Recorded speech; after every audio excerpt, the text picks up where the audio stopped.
بسم اللہ الرحمن الرحیم۔ صحیح بخاری حدیث نمبر 641۔ حضرت جابر بن عبداللہ انصاری نے خبر دی کہ نبی پاک صلی اللہ علیہ وآلہ وسلم کی خدمت میں عمر بن خطاب رضی اللہ تعالی عنہ غزوہ خندق کے دن حاضر ہوئے اور عرض کی، یا رسول اللہ صلی اللہ علیہ وآلہ وسلم، قسم اللہ کی سورج غروب ہونے کو ہی تھا کہ میں اب عصر کی نماز پڑھ سکا ہوں۔ آپ جب حاضر خدمت ہوئے تو روزہ افطار کرنے کا وقت آ چکا تھا۔ نبی کریم صلی اللہ علیہ وآلہ وسلم نے فرمایا کہ قسم اللہ کی، میں نے بھی تو نماز عصر نہیں پڑھی ہے۔ پھر آپ صلی اللہ علیہ وآلہ وسلم بطحان کی طرف گئے۔ میں آپ صلی اللہ علیہ وآلہ وسلم کے ساتھ ہی تھا۔ آپ صلی اللہ علیہ وسلم نے وضو کیا، پھر عصر کی نماز پڑھی۔ سورج ڈوب چکا تھا، پھر اس کے بعد مغرب کی نماز پڑھی۔ صحیح بخاری حدیث نمبر 642۔ حضرت عبدالعزیز بن صہیب نے انس رضی اللہ تعالی عنہ سے بیان کیا، انہوں نے کہا کہ نماز کے لیے تکبیر ہو چکی تھی اور نبی پاک صلی اللہ علیہ وآلہ وسلم کسی شخص سے مسجد کے ایک گوشے میں چپکے کان میں باتیں کر رہے تھے۔ پھر آپ صلی اللہ علیہ وآلہ وسلم نماز کے لیے جب تشریف لائے تو لوگ سو رہے تھے۔ صحیح بخاری حدیث نمبر 643۔ یہ حدیث حمید طویل نے بیان کی ہے۔ فرماتے ہیں کہ میں نے ثابت بنانی سے ایک شخص کے متعلق مسئلہ دریافت کیا جو نماز کے لیے تکبیر ہونے کے بعد گفتگو کرتا رہتا ہے۔ اس پر انہوں نے انس بن مالک رضی اللہ تعالی عنہ سے بیان کیا کہ انہوں نے فرمایا کہ تکبیر ہو چکی تھی۔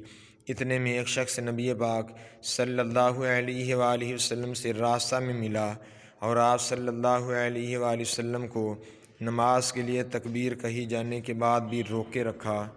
صحیح بخاری حدیث نمبر 644۔ حضرت ابو ہریرہ رضی اللہ تعالی عنہ سے رسول اللہ صلی اللہ علیہ وآلہ وسلم نے فرمایا، اس ذات کی قسم جس کے ہاتھ میں میری جان ہے، میں نے ارادہ کر لیا تھا کہ لکڑیوں کے جمع کرنے کا حکم دوں، پھر نماز کے لیے کہوں، اس کے لیے اذان دی جائے، پھر کسی شخص سے کہوں کہ وہ امامت کرے اور میں ان لوگوں کی طرف جاؤں جو نماز با جماعت میں حاضر نہیں ہوتے، پھر انہیں ان کے گھروں سمیت جلا دوں۔ اس ذات کی قسم جس کے ہاتھ میں میری جان ہے، اگر یہ جماعت میں نہ شریک ہونے والے لوگ اتنی بات جان لیں کہ انہیں مسجد میں ایک اچھے قسم کی گوشت والی ہڈی مل جائے گی یا دو عمدہ کھور ہی مل جائیں گے تو یہ عشاء کی نماز کے لیے مسجد میں ضرور حاضر ہو جائیں۔ صحیح بخاری حدیث نمبر 645۔ حضرت عبداللہ بن عمر رضی اللہ تعالی عنہما سے رسول اللہ صلی اللہ علیہ وآلہ وسلم نے فرمایا، جماعت کے ساتھ نماز اکیلے نماز پڑھنے سے 27 درجہ زیادہ فضیلت رکھتی ہے۔ صحیح بخاری حدیث نمبر 646۔ حضرت عبداللہ بن خباب سے انہوں نے ابو سعید خدری رضی اللہ تعالی عنہ سے انہوں نے نبی پاک صلی اللہ علیہ وآلہ وسلم سے سنا، آپ صلی اللہ علیہ وآلہ وسلم فرماتے تھے کہ جماعت سے نماز تنہا نماز پڑھنے سے 25 درجہ زیادہ فضیلت رکھتی ہے۔ صحیح بخاری حدیث نمبر 647۔ حضرت ابو ہریرہ رضی اللہ تعالی عنہ سے رسول اللہ صلی اللہ علیہ وآلہ وسلم نے فرمایا کہ آدمی کی جماعت کے ساتھ نماز گھر میں یا بازار میں پڑھنے سے 25 درجہ زیادہ بہتر ہے۔ وجہ یہ ہے کہ جب ایک شخص وضو کرتا ہے اور اس کے تمام آداب کو ملحوظ رکھ کر اچھی طرح وضو کرتا ہے، پھر مسجد کا راستہ پکڑتا ہے اور سوا نماز کے اور کوئی دوسرا ارادہ اس کا نہیں ہوتا، تو ہر قدم پر اس کا ایک درجہ بڑھتا ہے اور ایک گناہ معاف کیا جاتا ہے، اور جب نماز سے فارغ ہو جاتا ہے تو فرشتے اس وقت تک اس کے لیے برابر دعائیں کرتے رہتے ہیں جب تک وہ اپنے مصلی پر بیٹھا ہے۔ کہتے ہیں اللہم صلی علیہ، اللہم ارحم، اے اللہ اس پر اپنی رحمت نازل فرما، اے اللہ اس پر رحم کر۔ اور جب تک تم نماز کا انتظار کرتے رہو گویا تم نماز ہی میں مشغول ہو۔ صحیح بخاری حدیث نمبر 648۔ حضرت ابو سلمہ بن عبد الرحمن نے خبر دی کہ ابو ہریرہ رضی اللہ تعالی عنہ نے کہا کہ میں نے نبی پاک صلی اللہ علیہ وآلہ وسلم سے سنا، آپ صلی اللہ علیہ وآلہ وسلم نے فرمایا کہ جماعت سے نماز اکیلے پڑھنے سے 25 درجہ زیادہ بہتر ہے، اور رات دن کے فرشتے فجر کی نماز میں جمع ہوتے ہیں۔ پھر حضرت ابو ہریرہ رضی اللہ تعالی عنہ نے فرمایا کہ اگر تم پڑھنا چاہو تو سورہ بنی اسرائیل کی یہ آیت پڑھو، ان قرآن الفجر کان مشہودا، یعنی فجر میں قرآن پاک کی تلاوت پر فرشتے حاضر ہوتے ہیں۔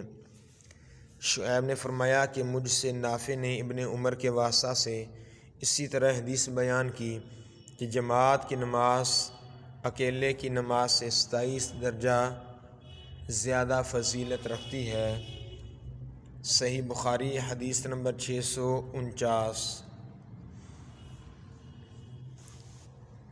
ام المؤمنین اور ام دردہ سے آپ نے فرمایا کہ ایک مرتبہ ابو دردہ آئے، بڑے ہی خفا ہو رہے تھے۔ میں نے پوچھا کہ کیا بات ہوئی جس نے آپ کو غضبناک بنا دیا؟ میں اللہ کی قسم محمد صلی اللہ علیہ وسلم کی شریعت کی کوئی بات اب میں نہیں پاتا سوائے اس کے کہ جماعت کے ساتھ یہ لوگ نماز پڑھ لیتے ہیں۔ صحیح بخاری حدیث نمبر 650۔ حضرت ابو بردہ سے انہوں نے ابو موسیٰ سے کہ نبی پاک صلی اللہ علیہ وآلہ وسلم نے فرمایا، نماز میں ثواب کے لحاظ سے نماز میں جو شخص انتظار کرتا بیٹھا ہے پھر نماز پڑھتا ہے تو اللہ تبارک و تعالیٰ اس کے بیٹھنے کو بھی نماز کا ہی ثواب عطا فرماتا ہے۔ صحیح بخاری حدیث نمبر 651۔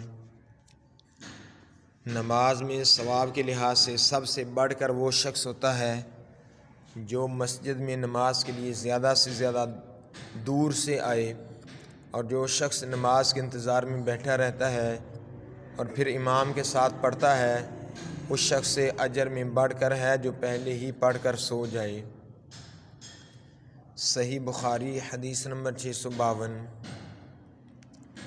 حضرت ابو ہریرہ رضی اللہ تعالی عنہ سے رسول اللہ صلی اللہ علیہ وآلہ وسلم نے فرمایا، ایک شخص کہیں جا رہا تھا، راستے میں اس نے کانٹوں کی بھری ہوئی ایک ٹہنی دیکھی، پس اسے راستے سے دور کر دیا۔ اللہ تبارک و تعالیٰ صرف اسی بات پر راضی ہو گیا اور اس کی بخشش کر دی۔ پھر آپ نے فرمایا کہ شہداء 5 قسم کے ہوتے ہیں: طاعون میں مرنے والے، پیٹ کے عارضے یعنی ہیضہ وغیرہ میں مرنے والے، ڈوب کر مرنے والے، اور جو دیوار وغیرہ کسی بھی چیز سے دب کر مر جائے، اور اللہ کے راستے میں جہاد کرتے ہوئے شہید ہونے والے۔ اور آپ نے فرمایا کہ اگر لوگوں کو معلوم ہو جائے کہ اذان دینے اور پہلی صف میں شریک ہونے کا ثواب کتنا ہے، اور پھر اس کے سوا کوئی چارہ کار نہ ہو کہ قرعہ ڈالا جائے، تو لوگ اس کے لیے قرعہ ہی ڈالا کریں۔ اور اگر لوگوں کو یہ معلوم ہو جائے کہ ظہر کی نماز کے لیے سویرے جانے میں کیا ثواب ہے، تو اس کے لیے ایک دوسرے پر سبقت لے جانے کی کوشش کریں، اور اگر یہ جان لیں کہ عشاء اور صبح کی نماز کے فضائل کتنے ہیں تو گھٹنوں کے بل گھسٹتے ہوئے ان کے لیے آئیں۔ صحیح بخاری حدیث نمبر 653۔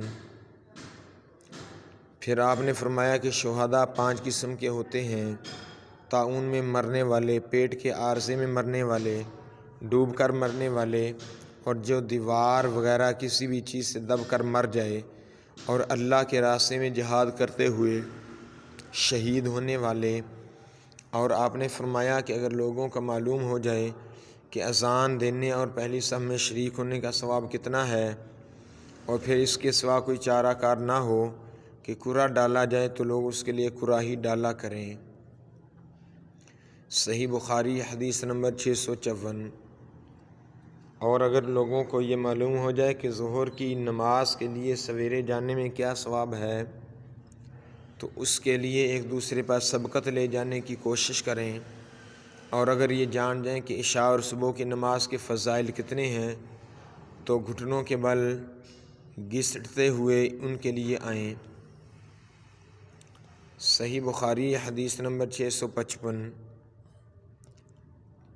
انس بن مالک رضی اللہ تعالی عنہ سے انہوں نے بیان کیا کہ نبی پاک صلی اللہ علیہ وآلہ وسلم نے فرمایا، اے بنو سلمہ والو، کیا تم اپنے قدموں کا ثواب نہیں چاہتے؟ اور ابن ابی مریم نے بیان میں یہ زیادہ کہا ہے کہ مجھے یحییٰ بن ایوب نے خبر دی، کہا کہ مجھ سے حمید طویل نے بیان کیا، کہا کہ مجھ سے انس بن مالک نے بیان کیا کہ بنو سلمہ والوں نے یہ ارادہ کیا کہ اپنے مکان جو مسجد سے دور تھے چھوڑ دیں اور نبی کریم صلی اللہ علیہ وسلم کے قریب آ رہیں تاکہ باجماعت کے لیے مسجد نبوی کا ثواب حاصل ہو۔ لیکن نبی کریم صلی اللہ علیہ وسلم کو مدینہ کا اجاڑ دینا برا معلوم ہوا۔ آپ نے فرمایا کہ تم لوگ اپنے قدموں کا ثواب نہیں چاہتے؟ مجاہد نے کہا، سورہ یاسین میں وآثارہم سے قدم مراد ہیں، یعنی زمین پر چلنے سے پاؤں کے نشانات۔